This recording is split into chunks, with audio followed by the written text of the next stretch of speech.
How you handle your household. Train up a child in the way he should go, and he will not depart. Me and my wife had this, and here's a problem. Here's a problem in the hood. Here's a problem that we don't teach, because that's what has to happen when it comes. I have to teach my son how he is to operate when he comes to the police. I have to show him that. So I'm going to get to that in a minute. We have to train him. And training takes time. But also, lastly, we have to model to him what it looks like to be productive in the community of diversity. Does that make sense? You have to model. So I go to a function down at Charles Houston Rec, and please, no disrespect to parents. I love my people in Alexandria. I love us. But if you're getting up in front of people and you're shouting out what we need to do with our kids, first of all, I want to say, do that with your kids. I mean, and here's the thing, don't go and say, hey, our kids need to get off of drugs and alcohol when you're on drugs and alcohol. I'm sorry. Not really. I'm not really sorry, Steve.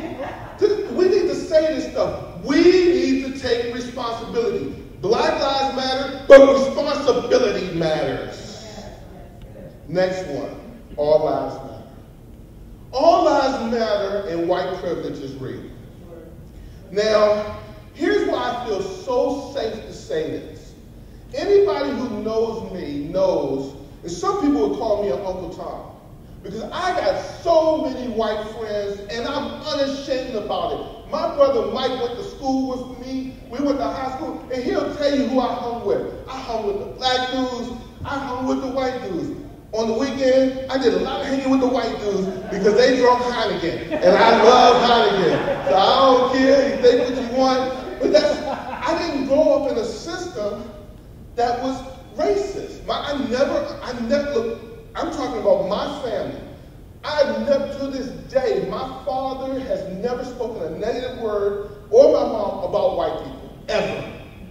Ever. Now, I know most people in this room cannot say that. That's okay. But I'm just telling you, teach, train, and model. It was never modeled to me to be racist. Do I have a bias? Yes. Do I have prejudices? Yes. Do I have favoritism? Yes. Do I want Serena Williams to win the national? Yes.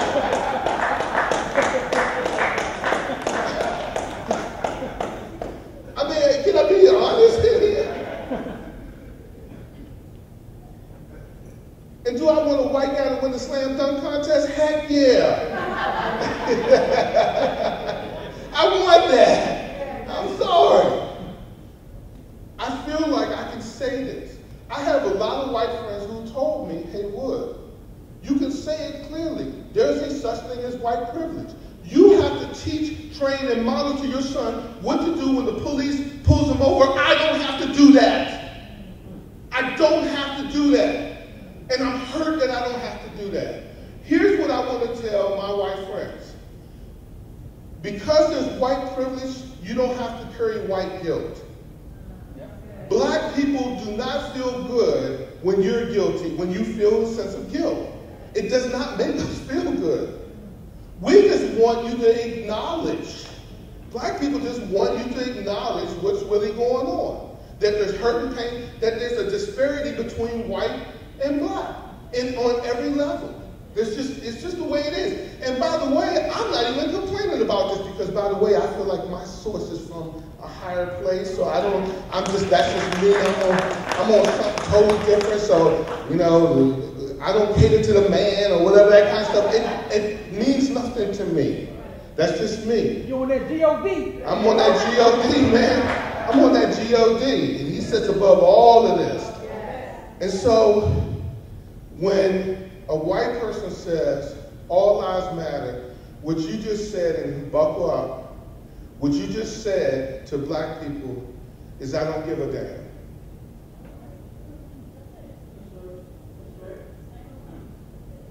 When you say all lives matter, in a country where black people have been, first of all, brought to this, brought here, enslaved, wasn't able to vote, wasn't able to have any type of political clout until recently, and still there's a problem. And we're not even talking politics, but it's the reality. And what I want to say is, look, to my, and I have a lot of white friends that what I'm saying, they taught me, they're teaching me, brother, there is white privilege. Understand that. In my company, the people that I see move up, apart from affirmative action, and even affirmative action, I've had white people tell me, don't work in my company. So it's white privilege. And here's what I want to say to my white brothers and sisters, particularly those who are Christian, that sometimes I got this from a white friend of mine who told me, he told me to say this, that sometimes it's better to hear than to be heard. When you're on Facebook or you're in any kind of social event and you're spewing your thing, in light of the tragedy, the recent tragedy that just happened, you just said, I don't give up. You just said that. And sometimes it's better, particularly when people are grieving, to just be silent. If you have nothing good to say, don't say anything at all. But it's an indictment, it's an indication of where your heart is. When you feel like you got to openly talk about something as if you don't have privilege.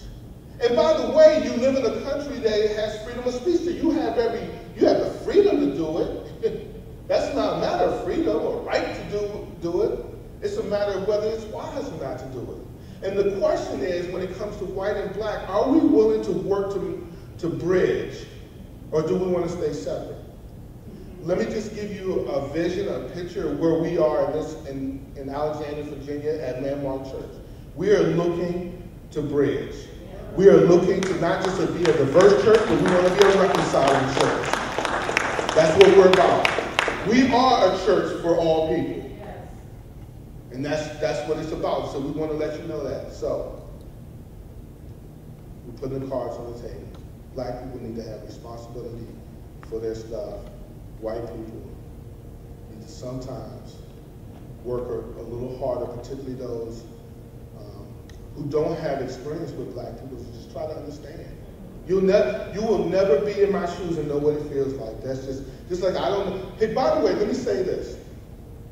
And that would, oh my goodness, if I would have missed this, I would have went on Facebook with this one. I thank God for my white friends who have paid the price to even be here today because they didn't have to be here. And there's a price to that. All over the country, there are white people in churches. I have a friend that's going to be preaching today who lost members. He's a white pastor. He's lost members because he said that all people matter and black lives definitely matter. And I'm going to do whatever it takes in order for us to be a reconciling and diverse community.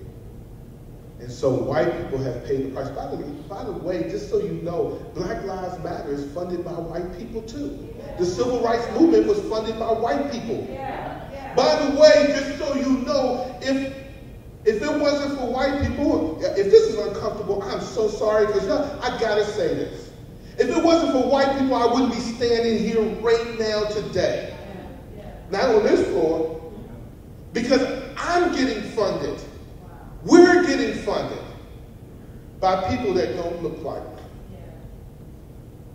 So I'm supposed to have an issue with white people because some white cops, and some black cops I'm killed too. So, moving on, number 3.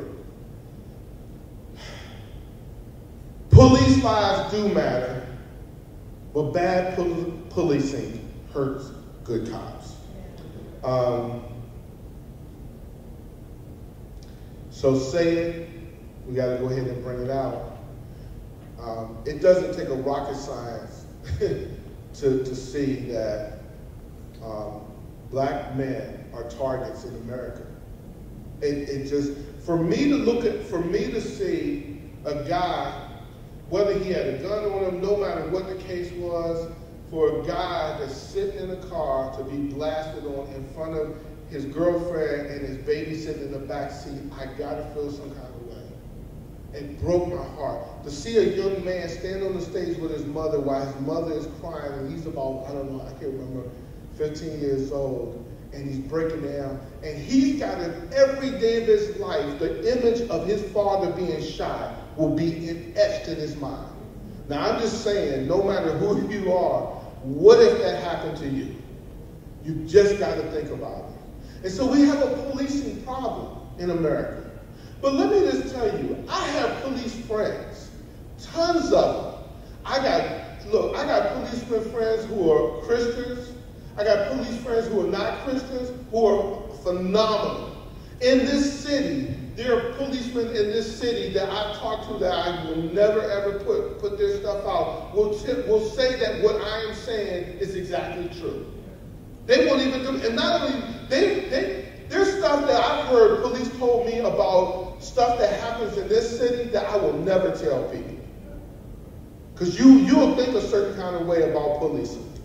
But let me tell you what I do believe, and I know for sure, that at least, I won't say no for sure, but 9 out of 10 cops are great cops. They're good cops. They're just doing their job. They're doing their daggone job, man. Let them do their job. No, do you feel me? Let me tell you what happened. This just recently happened. I might get in trouble for this. So I'm at this function. I'm not even going to say where it is. Some people that see this on stream, they'll know what I'm talking about. I was in a place, town meeting, and it got a little bit rough in there, and a guy was in there, and police came to take him out, and it was one guy, and it was 7 policemen. I didn't understand that part, why 7 policemen had to get him. He only needed 2 because he wasn't that big of a guy, but that's okay. So what I did was, instead of sitting back, I went in. I walked outside just to make sure everything, as a pastor, I'm making sure everything is okay. I care about him. I care about police, but I care about him too. The guy was high. He's high on PCP. Now, as they go out, they put the cuffs on him. Now, people come out and say, why you got to rough him up? Why you got to do that to him? Why you got to pull his hands behind his back? Well, first of all, if you put handcuffs on somebody, it's behind their back. Number 1. Number 2, they're not roughing him up. I'm looking at this. He's pulling. He's falling all down. He's pulling away. And all they're doing is doing their job. And I'm listening to people say, why they got to do that? Why they got to rough him up? And this is what I did. I said, wait a minute, hold on. I'm sitting here watching this whole thing. They are not roughing him up. Well, you told me you watching him sit with him? No, he's pulling. The police are not doing this to him. He's pulling. Now, I'm sorry I feel a little aggressive about this, because what happens is it's unfair to police when we're not doing what we're supposed to be doing. And so we're going to try to blame the police. And I was there. I thank God I was there, because that thing would have escalated. It would have got crazy. So as I'm there, I'm telling people, one guy, he got a video camera. See, he ain't got to do that. He got to do. So I'm saying, I get in front of him. What's he doing? I'm looking right at him. What he doing? Man, he got to pull his arm back. You don't need all that many police. Well, I'm sitting here right here. He's pulling away. I'm commentary on this thing. Because it's ridiculous. Because here's the thing. We see things the way we want to see it. And it's a problem. And so, yeah, police lives matter. And I thank God for Rob. I thank God for Benny. I thank God for Chip. Guys who are great policemen, who make it happen, who love God and love people. And their job is hard. I get it.